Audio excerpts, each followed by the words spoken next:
Welcome to English Coffee Break with Oliver. And Emma, this is your daily dose of English.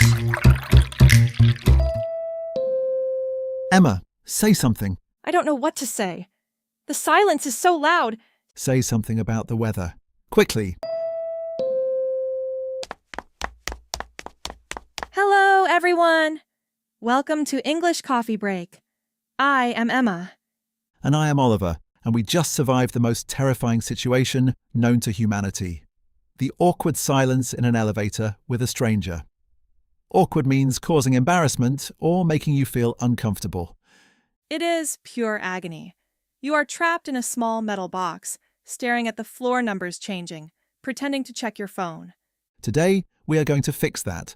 We are talking about the art of small talk, how to start a conversation, how to keep it going naturally, and most importantly, how to politely escape when you want to leave.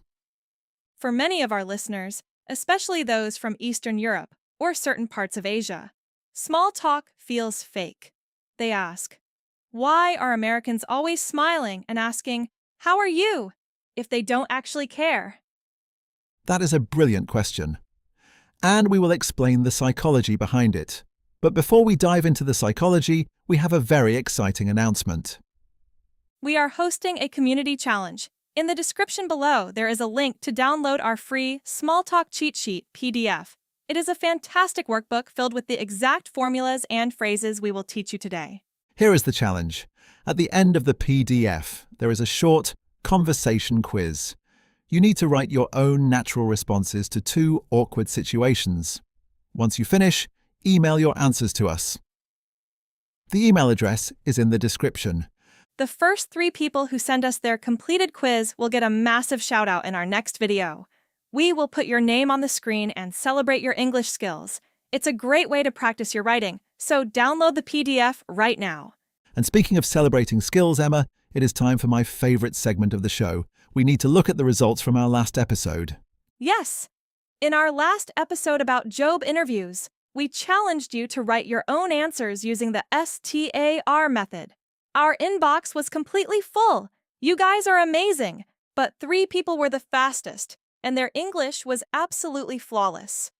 It is time to welcome 3 new members into the Coffee Break Hall of Fame and award them the virtual golden mug. A huge congratulations to our first winner, Mary97 from Italy. Mary97, your answer to the biggest weakness question was incredibly professional. You showed fantastic self-awareness and used the phrase actionable steps perfectly. You are definitely getting the job. Brilliant work, Mary97. Our second winner is Chris from Vietnam. Chris used the present-past-future formula for his introduction. Chris, your grammar was absolutely spot on. You proved that you are a true asset to any company. Well done, mate. And our third inductee into the Hall of Fame is Anna from Ukraine. Anna, you used the idiom to think on my feet in a brilliant sentence about a stressful marketing project. We were so impressed. You completely sealed the deal. Congratulations to Mary97, Chris and Anna. We are so proud of you. Listeners, if you want your name on this screen next time, and if you want to join the Hall of Fame, go download today's PDF and send us your awkward silence answers. We are waiting for your emails. Excellent. Now, let's go back to Emma's question. Why do native English speakers love small talk so much? Are we just incredibly superficial? Superficial means existing only on the surface, not deep or serious. It can definitely feel superficial. If an American cashier says, "Hey, how are you today?" they do not want to hear that your back hurts, your dog is sick, and you are stressed about money. No. The correct answer is always, "I'm good, thanks. How are you?" But listeners, you must understand the purpose of this exchange. Small talk is not about exchanging information. Small talk is the oil in the social machine. It reduces friction. When I ask about the weather, I am not really asking for a meteorological report. I am saying, "Hello, I am a friendly, safe human being. I acknowledge your existence." Precisely. It builds trust. If you can chat comfortably about the rain for 2 minutes, I trust you enough to talk about the big business deal. You cannot just walk into a meeting and say, "Hello, sign this contract." You have to break the ice. Ah, our first idiom, to break the ice.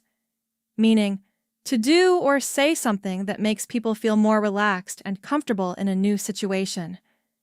Imagine a frozen river. You cannot sail a boat through it. You have to break the ice first so the conversation can flow. Oliver told a funny joke at the start of the presentation to break the ice. So, small talk is how we break the ice. But, Oliver, many students know how to start the conversation. The problem is keeping it alive. Keeping the conversation alive. This is where most people fail. They turn a friendly chat into an interrogation. An interrogation is when police ask a suspect a series of aggressive questions. Yes, let me demonstrate. Listeners, pay attention to Oliver's answers in this role play. Hi, Oliver. Did you have a good weekend? Yes. Oh, nice. What did you do? I watched a movie. Cool. What movie was it? Batman. Right. And the conversation is dead. I murdered it. You absolutely killed it. Listeners, what did Oliver do wrong? He gave monosyllabic answers. Monosyllabic means using words with only one syllable, like yes, no, fine. If you only answer yes or no, you force the other person to do 100% of the work. They have to keep thinking of new questions. It is exhausting. To fix this, you must understand the Ping-Pong Rule. A conversation is like a game of ping pong, table tennis. If I hit the ball to you, you must hit it back to me. If you catch the ball and put it in your pocket, the game is over. So how do we hit the ball back? We use a simple 3-step formula. Answer. Give a short, direct answer. Detail, elaborate. Add one extra, interesting piece of information. To elaborate means to add more detail to what you have said. Return. Ask a question back to pass the ball. Let's try that exact same role play again, but this time, Oliver used the ping-pong rule. Hi, Oliver. Did you have a good weekend? Yes, it was quite relaxing actually. I finally watched that new Batman movie everyone is talking about. The cinematography was incredible. How about you, Emma? Did you get up to anything fun? I did. I went hiking in the mountains. And look at that. The conversation is flowing beautifully. It feels so much more natural. You gave me a detail, the cinematography, which gives me something to talk about if I want to. And then you asked me a question, so I don't have to work so hard. But Emma, sometimes I ask a question and my mind just goes completely empty. I panic. You mean you draw a blank? Yes, to draw a blank. Meaning, to fail to remember something or to be unable to think of an answer or idea, like looking at a blank piece of white paper. I tried to remember his name, but I completely drew a blank. If you draw a blank during small talk, you need a backup plan. You need topics that are always safe. And just as importantly, you need to know which topics are extremely dangerous, so we know how to play ping pong. We know how to answer and return the ball. But Emma, what if you hit the ball into a minefield? A conversational minefield. That is a great way to describe it. If you choose the wrong topic, you can make the other person extremely uncomfortable. Let's talk about the danger zones. These are topics you should absolutely never bring up with an acquaintance.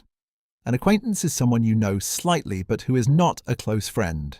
In American and British culture, we have the big 3 taboos. A taboo is a subject that is forbidden or avoided for social or religious reasons. The big 3 are religion, politics, and money. Yes, never ask who someone voted for.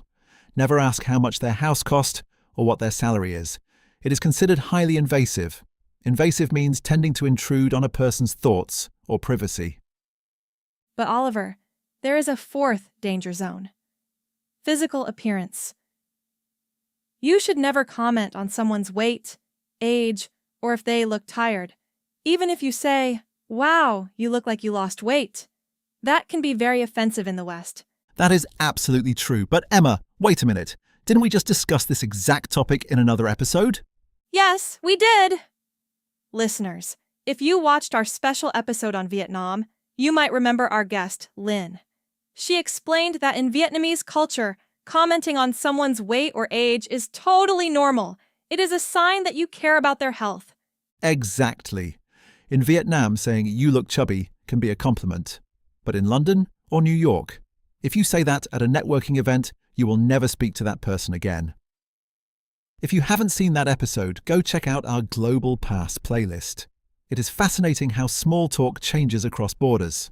So, if we can't talk about money, politics, religion, or bodies, what can we talk about? We talk about safe zones, topics that are neutral and universal. And the most universal topic in the history of the United Kingdom is the weather. You British people are obsessed with the weather. Why? It just rains all the time. It's not about the rain, Emma. It's because the weather is a shared experience. If I say, miserable day out there, isn't it? And you agree, we have instantly bonded. We have found common ground without sharing any personal secrets. Okay, I understand. It is safe. Other safe zones include food, everyone eats, pop culture, movies, TV shows, and weekend plans. But some people hate this. They say, Oliver, this is so boring. I want to talk about the meaning of life. Stop talking about the rain. We have an idiom for this, don't we? When someone avoids getting straight to the point? Yes. Idiom number 3.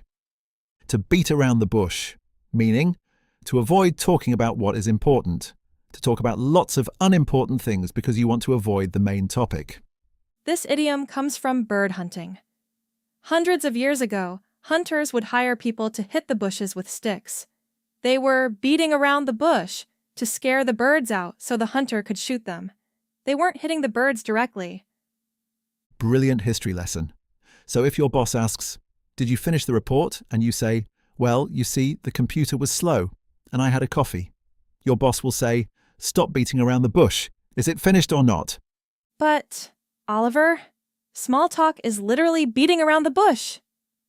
We talk about the weather for 5 minutes before we ask for the business contract. It is polite beating around the bush. Exactly. But what happens when you have talked about the weather, you have talked about the traffic, and suddenly you have nothing left to say? You freeze. The awkward silence returns. Fear not. We are going to give our listeners a superpower, an acronym that will save you in any social situation. I love superpowers. What is the acronym, Oliver? It is F.O.R.D, like the car company. F.O.R.D. What does it stand for? It gives you 4 guaranteed safe topics to ask anyone about. F stands for family or friends. O stands for occupation. R stands for recreation. D stands for dreams. Okay, let's break these down. F is for family. But Oliver, we just said we shouldn't be invasive. I shouldn't ask a stranger, why aren't you married? Absolutely not. Keep it light. You can ask, do you have family in this city? Or do you have any kids or pets? People love talking about their dogs. That is very true. Next is O for occupation. Occupation is a formal word for a job or profession. This is the classic American icebreaker. What do you do? Yes, but instead of just asking, what do you do? You can make it more interesting. Ask, what is the best part of your job? Or, how did you get into that industry? I like that. It uses the Ping-Pong Rule. You are asking for details. Now, R is for recreation. Recreation means activities done for enjoyment when one is not working. Hobbies. This is my favorite. Ask people what they do for fun. What do you like to do on the weekends? Or have you watched any good shows recently? And finally, D is for dreams. This sounds very deep. Do I ask a stranger about their childhood dreams? No. In small talk, dreams just means future plans. Ask them, do you have any trips planned for the summer? Or are you looking forward to the holidays? Everyone likes talking about their upcoming vacation. The F.O.R.D technique is amazing. It is like a map for a conversation. Let's put it to the test. Listeners, we are going to do a masterclass roleplay. Emma and I are at a networking event. We have just said hello. We have talked about the terrible coffee. Now, I am going to use F.O.R.D to keep the conversation going. So, Emma, you mentioned you work in marketing. How did you get into that field? Well, I actually studied psychology at university. But I realized I loved the creative side of understanding consumer behavior, so I transitioned into advertising. That makes perfect sense. Psychology is everywhere in advertising. Is it a stressful industry, or do you manage to switch off on the weekends? It can be stressful, but I try to disconnect. Lately, I've been taking pottery classes on Saturdays to relax. Pottery. That's brilliant. I'm terrible with my hands. Have you made anything you are proud of? I made a very ugly coffee mug, but I love it. What about you, Oliver? Do you have any creative hobbies? I try to paint, but mostly I just plan my next escape. I'm actually hoping to travel to Italy this autumn to visit some art galleries. Italy is gorgeous in the autumn. Are you going with your family? Wow! We naturally hit all 4 letters: occupation, recreation, dreams, and family. And it didn't feel like an interrogation. It felt like a mutual exchange. Mutual means held in common by 2 or more people. Shared. Oliver, you are very good at this. You never run out of words. In America, we would say you are a smooth talker. In the UK, we have an idiom for that. Idiom number 4. To have the gift of the gab, meaning to have the ability to speak easily, confidently, and in a way that makes people want to listen. Gab is an old word for talking or chatter. If you have the gift of the gab, you could sell ice to an Eskimo. You are naturally persuasive. My uncle is a fantastic salesman because he really has the gift of the gab. Listeners, if you use the F.O.R.D technique, people will think you have the gift of the gab. And speaking of the F.O.R.D technique, we have a reminder for our community challenge. Inside the free PDF in the description, we have a blank F.O.R.D worksheet. We want you to write down 2 questions for each letter. Once you finish the worksheet and the quiz, email it to us. The first 3 people to send it in will get a massive shout out in our next video. We love reading your answers, and it is the best way to prove you have mastered the lesson. So download it now. So Emma, we know how to break the ice, we know how to play ping pong, we know how to use the F.O.R.D technique to keep the conversation going. We are basically social geniuses now. We have the gift of the gab. Indeed. But there is one final, crucial skill we must master. What happens when the conversation is too good? Or worse, what happens when the other person will not stop talking? Oh, the dreaded monologue. When you ask someone about their weekend, and 20 minutes later, they are still talking about their cat's digestive problems. Exactly. They are monopolizing the conversation. To monopolize means to take complete control of something, like a conversation, so others cannot participate. And you are just standing there, nodding your head, desperately looking for an exit. You need an exit strategy. An exit strategy is essential, because if you just turn around and walk away, it is incredibly abrupt. Abrupt means sudden, unexpected, and often rude. Nice talking to you. Bye. That is too aggressive for British polite society. It's too aggressive for American society, too. You need to soften the blow. But before we give our listeners the magic phrases to escape, let's learn an idiom that describes this exact situation. Idiom number 5, the final idiom of the day. To talk someone's ear off. Meaning, to talk to someone endlessly, usually to the point of exhausting or boring them. Imagine someone talking to you for so long and so loudly that your ear literally falls off your head. I sat next to my uncle at the wedding and he talked my ear off about his stamp collection for 2 hours. We have all been there.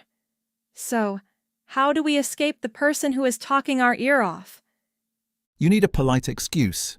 You need to give a reason why you must leave, but the reason cannot be, "I am bored of you." The reason must be an external factor. Let's give our listeners the top 3 escape phrases. Number 1, the drink/food excuse. This is a classic at parties or networking events. You smile, wait for them to take a breath, and say, "I'm so sorry to interrupt, but I really need to grab a glass of water. It was lovely talking to you." That is brilliant because no one can argue with thirst. Grab a drink is the universal code for "I am leaving now." Number 2, the mingle excuse. You say, "I promised myself I would mingle a bit more tonight, so I should probably let you go. It's been great catching up." Notice what Oliver did there. He didn't say, "I want to leave you." He said, "I should probably let you go." He made it sound like he is doing the other person a favor by freeing them. That is peak British politeness. It is a Jedi mind trick of conversation. And finally, number 3, the bathroom/restroom. Excuse. When all else fails, biology is your best friend. "Excuse me, I just need to use the restroom quickly. It was so nice to meet you." You don't need to return to them after the restroom. The conversation is officially closed. Let's do one final quick roleplay to demonstrate the perfect escape. Emma, you are talking my ear off about your new diet. And so, I cut out all sugar, all dairy, and all joy from my life. I only eat organic kale on Tuesdays, and I drink hot water with lemon. It's amazing. My skin is glowing, and I wake up at 4 a.m. every day full of energy. That is incredibly impressive, Emma. I admire your dedication. Listen, I won't keep you any longer. I promised my colleague I would say hello to him before he leaves, but it has been absolutely fascinating hearing about your new routine. Oh, of course. Go ahead. Lovely chatting with you. And just like that, I am free. I didn't insult her diet, I complimented her dedication, and I used an external excuse, my colleague, to escape. Masterful. I won't keep you any longer. That is the golden phrase. Well, Emma, I think we have successfully navigated the entire life cycle of a conversation. We broke the ice. We played conversational ping pong. We avoided the danger zones like politics and religion. We used F.O.R.D to find topics, and we learned how to escape without losing an ear. I feel exhausted, but very sociable. Listeners, we have given you a lot of information today, but passive listening is not enough. You must practice. This is your final reminder for our community challenge. In the description below, click the link to download the Small Talk Cheat Sheet, PDF. Inside, you will find the ping-pong formula, the F.O.R.D acronym, and a list of our 5 idioms. But the most important part is the awkward silence quiz. We give you 2 awkward scenarios, and you have to write your own natural responses using the techniques we taught you today.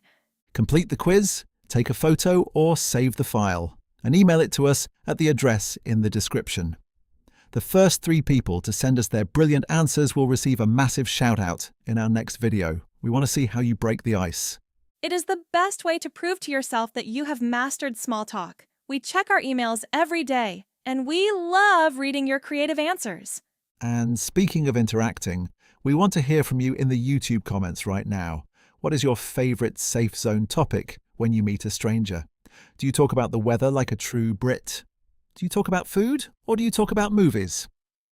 Let us know. And if you enjoyed this 25-minute deep dive, please hit the like button and subscribe so you never miss an episode of English Coffee Break. Listen, guys, I promised I would mingle with the other podcasts, so I should probably let you go. The perfect exit strategy. It's been great catching up. Have a wonderful week, everyone. Goodbye.